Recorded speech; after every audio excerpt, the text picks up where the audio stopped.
Welcome to SharkCapTable.pro. Keep a bigger bite of equity. Today we're going to talk about royalties, and this video will be available on this blue button. Now, in order to do royalties, we actually have to show the entry points, and I'm going to click on this button, and then I'm going to come down here and I'm going to click on the low. I'm going to move this guy off to the side. And let's discuss what we've done here.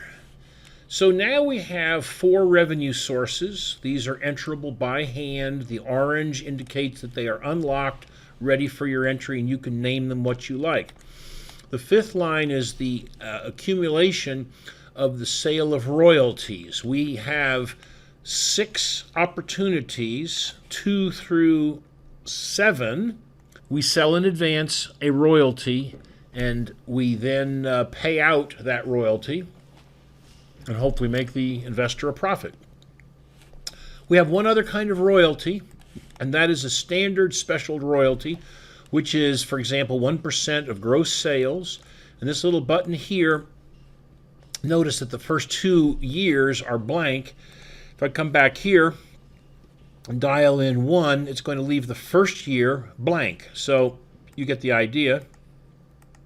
This allows you to start the royalty whenever you feel comfortable, so you're not shackled into always having a 7-year royalty.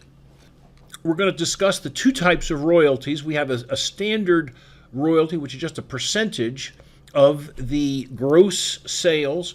We have another one, which is also a percentage of gross sales with a maximum amount of money earned. We call it a cap or a return. And if the company exits before the cap or return target is reached, out of exit proceeds first come the monies to balance that account. And that's advantageous because you may pay a lot of money for a royalty and nothing develops like in the first type. You just get a 2% royalty and you paid $1 million for it, and after 7 years you've only got $500,000, and at the end of the 7th year the company is sold. You only get a $500,000 amount. The second type assures you that you will get your full $1 million if that was the target. The royalties are actually, except for this little purple section here, are actually done in section 6. So let's go down to section 6 by clicking this. And here we are, section 6.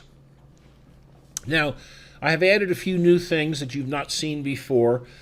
This little 3-line section here has to do with the gross sales royalty rate. That works for either of the types of royalties.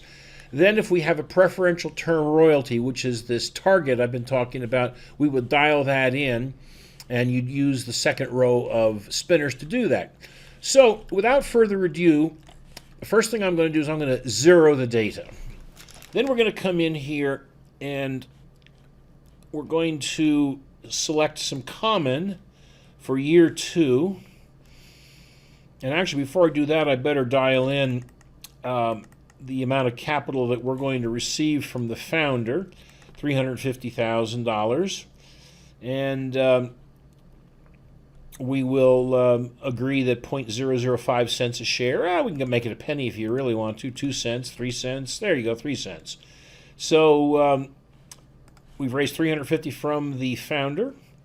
Now we've got the common in here for the friends, and we're going to raise, let's say, $500,000.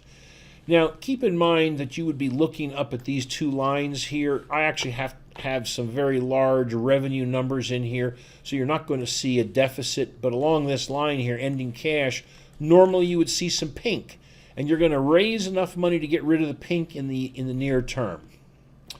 Now, let's continue down and see what we have to do for the sale of common to the friends. What we have to do, we have to pick one of these 3 methods, and right now, to keep it super simple, we're just going to use the pre-money right here, and I'm going to just say our pre-money is $750,000.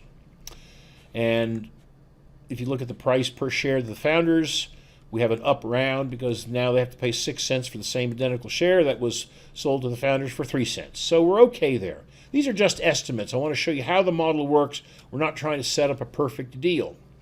All right, so looking back at this, we need to now try a royalty. And I'm going to come down here and I'm going to select the A royalty. This is the one that you just get a percentage of gross sales forever until such time as the company is sold.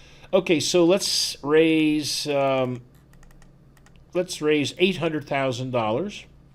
Let's give it a 1% royalty. So I'm going to crank in 1%. You can do whatever you want to. Let's come down here and see what we've done. There is no pre-money value when you're dealing with royalties, so we don't have any of those there. And there's no shares sold, so that's going to be 0. And of course, we're not playing with warrants or options or preferred dividend or convertible notes. And you can see that prior we gave 11 million shares to the founder. The friends got another 7.7 million shares. So at the end of the second round, we have about 19.4 million shares. Notice that there are no more shares raised because options do not cost equity. So let's do one other thing here. Let's just come on down. I could actually hit the 10 button and we get there a lot faster. So I'm going to hide this as well. Now this is our little summary. So you can see that the investors have raised or invested $350,000 at a price of about 3 cents and purchased 11.6 million common shares. And in this case, we're selling in year 4. The founders earned an investment multiple of 274 on an internal rate of return of 307%. Well, that's great. Okay. Now in year 2, we've got some commons, so you can read all this, but the one I want you to read is the royalty.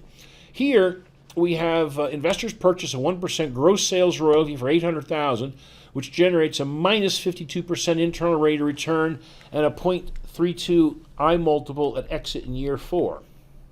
Well, that doesn't sound very good. Let's run back up and see if we could, just for the example, make this a little more palatable for the royalty investor.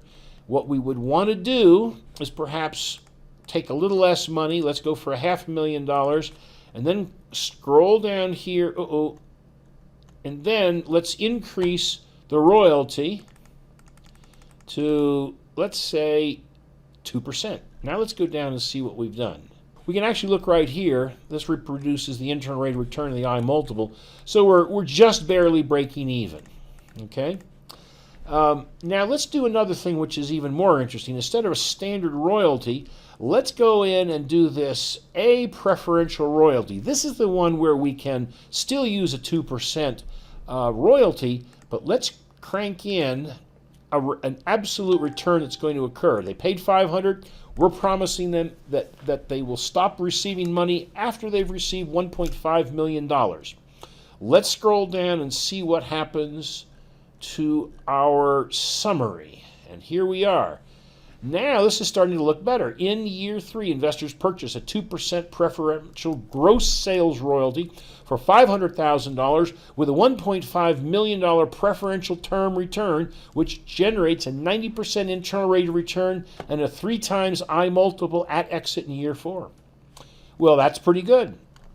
One of the questions you have to ask yourself is, can the company afford it? Well, you would determine that by, again, looking at your income statement and your cash flow and determining if you've actually paid out royalties that create a loss. You don't want to do that. The rule is if you have a large gross margin, you can probably afford royalties. If you have a very narrow margin, you probably ought not to do royalties because it's going to adversely affect the bottom line. So, folks, that is pretty much what royalties are all about. They're very easy. They are good substitutes. When you have a high margin business, you can save your equity. And people are usually very happy to get a high rate of return, and everybody's happy. Thank you very much. Don't forget to use royalties.